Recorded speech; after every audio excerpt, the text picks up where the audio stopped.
Tetsu is a lonely, ratchety, short-stack high schooler with a pet shape-shifting monster named Senko. One day, a girl is walking by when she notices a random bike move on its own, so she goes in for a closer look. But just then, the owner, Tetsu, shows up, and from his perspective, it absolutely looks like Yuki was trying to steal his bike. So he tells her to get her grubby mitts off it before he calls the cops. Yuki apologizes, but she assures him she wasn't trying to steal his bike. She just happened to see it move on its own, and she thought it was weird, so she wanted to take a closer look. As a matter of fact, she can see an eye popping out of the seat right now, so she pokes it, and all of a sudden, the bike turns into a large monster. Understandably, she has a lot of questions, but first, Tetsu needs to make sure no one else sees Senko, so he orders Senko to turn into a panda toy to avoid suspicion.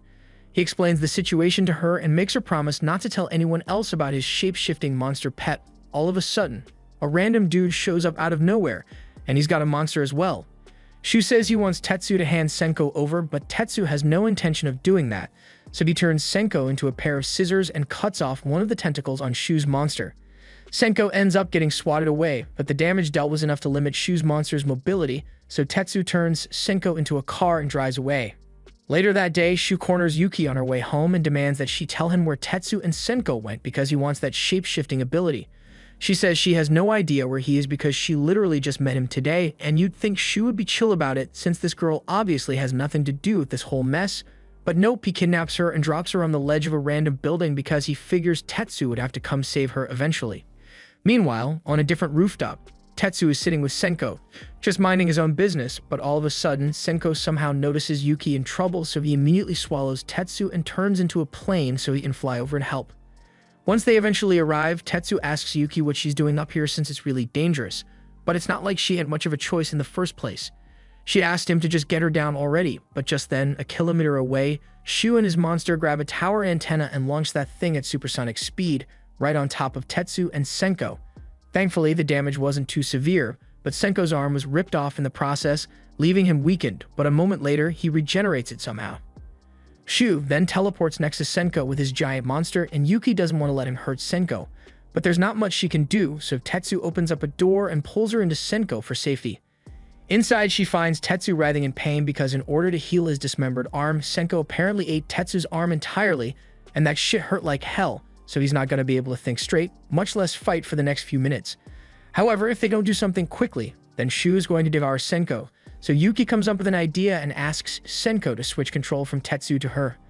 Brave choice considering the fact that she just saw Senko eat his owner's arm to heal, and while Tetsu firmly objects, despite this, control over Senko is still somehow transferred to Yuki against his will. A second later, Shu's monster grabs Tetsu and yanks him out of Senko so he can assimilate him. But he didn't realize that Yuki was still in there as well, so he swallows Senko in her whole. However, just when he thought he had finally obtained the shape-shifting ability, Yuki somehow manages to override his control from the inside, turning the monster into a giant pudding cup. She grabs Tetsu and starts waddling away in the pudding cup, but by now the military has become aware of the situation, and they are currently unloading their artillery into said pudding cup.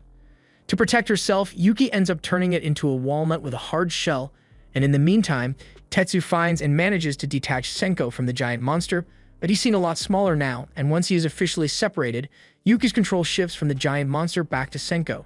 As a result, Shu regains control over the giant. He tries to get it to transform so they can escape, but since Senko is disconnected from it, it no longer has the shape-shifting ability to return to its original form. So now it's basically stuck as a walnut.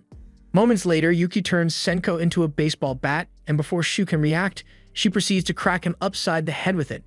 Then, while he is unconscious, she and Tetsu cut their way out of the monster's body just as the military launches a heavy artillery bombardment on the monster, blowing through its hard shell and killing it. Yuki and Tetsu were still in the blast radius, but luckily, Senko is able to shield them from the blast. However, Yuki is still the one with control over Senko, and Tetsu is still missing an arm, so she attaches Senko to Tetsu and turns him into a replacement arm. As for Shu, he somehow managed to survive the whole ordeal and orders his pet to get him out of here so he can recover. At the same time, elsewhere in the world, two monster control agents have just received a report on their new target. It's Shu, and they both recognize him as a former agent who went rogue and stole 2 drones before disappearing.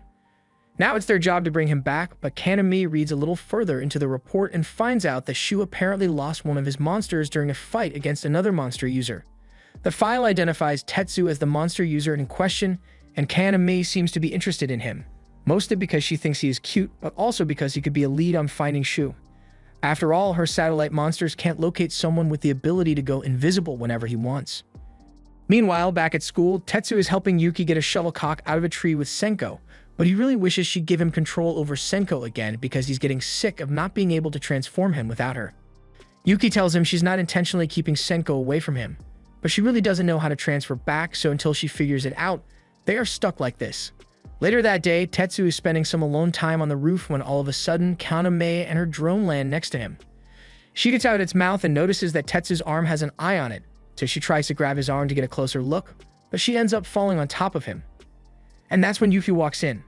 At first, it looks like something inappropriate is going on, but she knows Tetsu is way too awkward to actually have a girlfriend, so she asks him what's going on.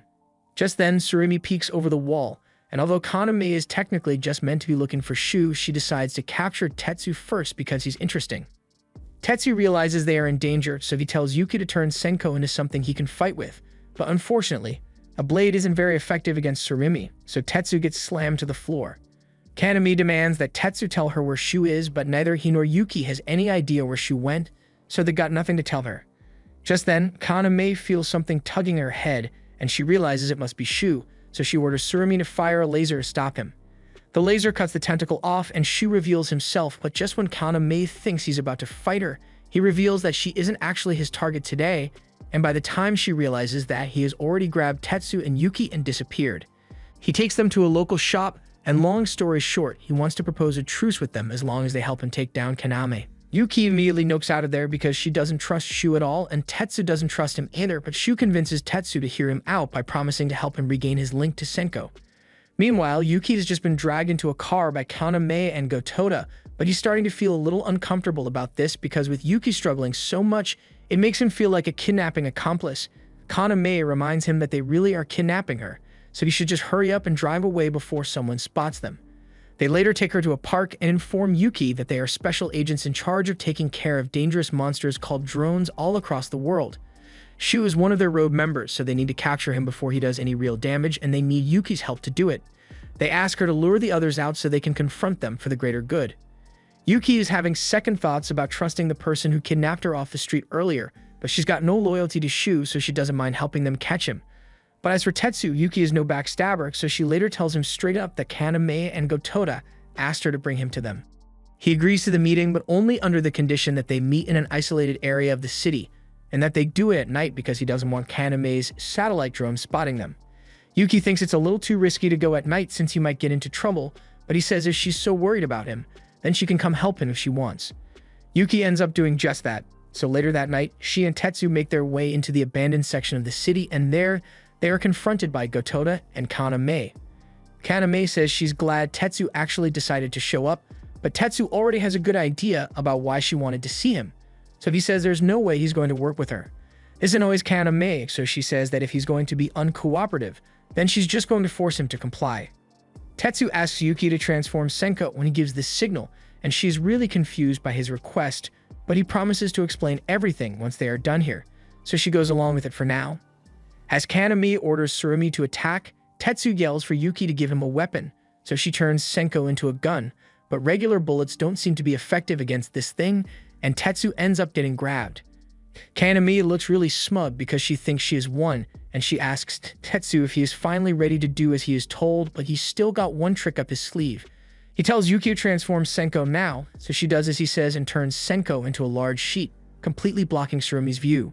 Just then, Shu's drone appears right next to Kaname, and since Tsurumi's vision is obstructed, it can't protect her right now, so Shu is able to sever Kaname's link to Tsurumi before taking control of it himself and restraining her. This has worked out perfectly for Shu, but he still needs to fulfill his end of the deal with Tetsu, so he grabs Yuki and removes her link to Senko as well. However, as soon as Yuki's link is removed, Shu feels a strange force tugging at his link with Tsurumi, and before he knows it, it has somehow been transferred to Yuki, just like what happened to Tetsu. Now that Tsurumi is under her control, Yuki proceeds to piece up Shu, forcing him to retreat, and now that he has lost Tsurumi, he needs to get another drone. He finds Tetsu walking with Senko and immediately knocks him to the ground. Tetsu asks what his problem is, and Shu plainly tells him that he's going back on the deal they had, so he wants Tetsu to hand Senko over. Tetsu obviously refuses, and no matter how much Shu beats him up, he won't let go of Senko even if it kills him. The struggle continues until Yuki is no longer linked to Senko. Tetsu is able to re-establish his link, and from there he is locked in. Shu tries hitting him with a tentacle strike, but he slices it off by turning Senko into a blade, and after that he proceeds to staple Shu's drone to the ground before turning Senko into a cannon and blasting a hole straight through it, leaving Shu defenseless. And to finish things off, he turns Senko into a bat and he knocks the crap out of Shu's head. Tetsu then drags him back over to the others and tells them they can have Shu as long as they leave him alone, and considering the fact that their mission has been a total failure until now, they take him up on the offer. Tetsu then walks over to Yuki and asks why she had to go and take over Surimi because it's way too big to hide at school.